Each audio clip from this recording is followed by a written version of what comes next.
Hello everyone, আসসালামু আলাইকুম। সবাই কেমন আছেন? আশা করি ভালো আছেন। আমিও ভালো আছি। আজকে আমি কলিজা গরুটা ঘিলে একসাথে রান্না করব।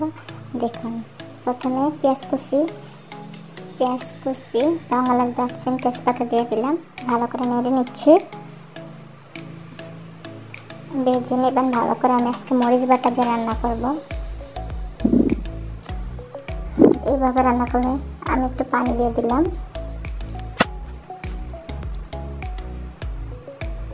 পানি দিয়ে নেড়ে নিচ্ছি। এখন আদা বাটা, রসুন বাটা একসাথে দিয়ে দিচ্ছি। 1 চামচ লবণ, 1 চামচ হলুদের গুঁড়ো এবং সামান্য একটু মরিচের গুঁড়ো দিলাম, যেহেতু আমি মরিচ বাটা দিয়ে রান্না করব। জিরের গুঁড়ো দিয়ে দিলাম, মরিচ বাটা দিয়ে দিচ্ছি, প্রয়োজন করা ছিল। ভালো করে নেড়ে নিচ্ছি। এই পর্যায়ে ভালোভাবে কষিয়ে নেবেন। ভালো করে কষিয়ে নেওয়ার পরে দেখবেন উপরে তেল চলে আসছে। তখন আপনি আপনার যেগুলো দিয়ে রান্না করবেন, ঘিলা কলিজা এবং পাখনা দিয়ে রান্না করব, ওগুলো দিয়ে দিব। আমি এখন দিয়ে দিলাম। ভালো করে কষিয়ে নিচ্ছি, ভালো করে নেড়ে চেড়ে নিচ্ছি, যেন মশলাটুকু ভালোভাবে ঢুকে যায়।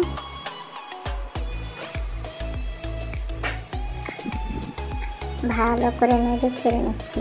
আপনারা এভাবে ভালো করে মশলা ঢুকে দেখুন আমার মশলা মেশানো একদম কমপ্লিট।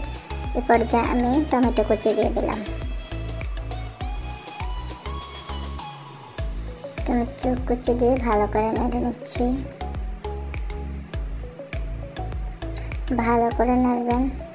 আসলে এখন গরমের সিজন, কোনো কিছু ভালো লাগে না। একটু ঢেকে দিলাম, ঢাকনা তুলে দেখলাম ভালো করে বলক আসছে কিনা। ভালোভাবে কষাবেন। তরকারি যত কষাবেন ওটা খেতে খুবই ভালো লাগে। আসলে প্রচণ্ড গরমে রান্না বান্না, যেহেতু এরকম সংক্ষিপ্ত কিছু, এগুলো অনেক তাড়াতাড়ি রান্না হয়ে যায়। ঢাকাটা দিয়ে কিছুক্ষণ পর পর নিচে যেন লেগে না যায়, যেহেতু আমি ইন্ডাকশন চুলা রান্না করছি। এরপরে যে একটু পানি দিয়ে দিচ্ছি, মাখা করে সামান্য একটু পানি দিবেন। অত বেশি পানি লাগে না, যেহেতু ব্রয়লার মুরগির এগুলো। ঢাকাটা দিয়ে দিলাম। ঢাকাটা দিয়ে কিছুক্ষণ বলক করে নিলাম। এই দেখুন, ঢাকা তুলে নিচ্ছি। প্রায় এই পর্যায়ে আমার হয়ে গেছে। আর একটু ঢাকাটা দিয়ে দেব। দেখুন একদম মাখা হয়ে গেছে। খুব সুন্দর কালার আসছে, দেখছেন বন্ধুরা? গরমের সিজনে বা সংক্ষিপ্তভাবে কোনো কিছু রান্না করতে না ভালো লাগলে এরকম কিছু রান্না করলে সময় খুব কম লাগে এবং হয়ে যায়, খুব তাড়াতাড়ি সিদ্ধ হয়ে যায়। আমি মরিচ বাটা তরকারি খুবই পছন্দ করি। আপনারা করেন কিনা জানি না। একটু টাফ এগুলো করতে, ব্লেন্ড করে নিলেই হয়। যাদের ভালো লাগে তারা করে নেবেন।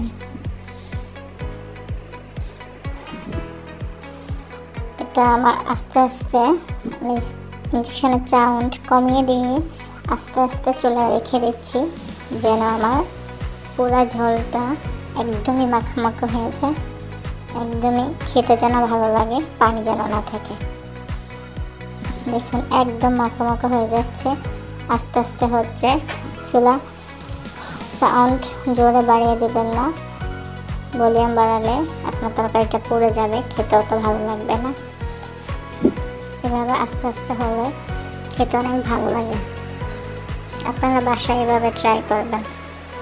আর এই তরকারিটা খেতে এতই মজাদার যে একবার ট্রাই করলে বুঝবেন। দেখুন আমার তরকারিটা হয়ে গেছে। কালারটা কত সুন্দর আসছে, দেখছেন? সবাই ভালো থাকবেন। আল্লাহ হাফেজ।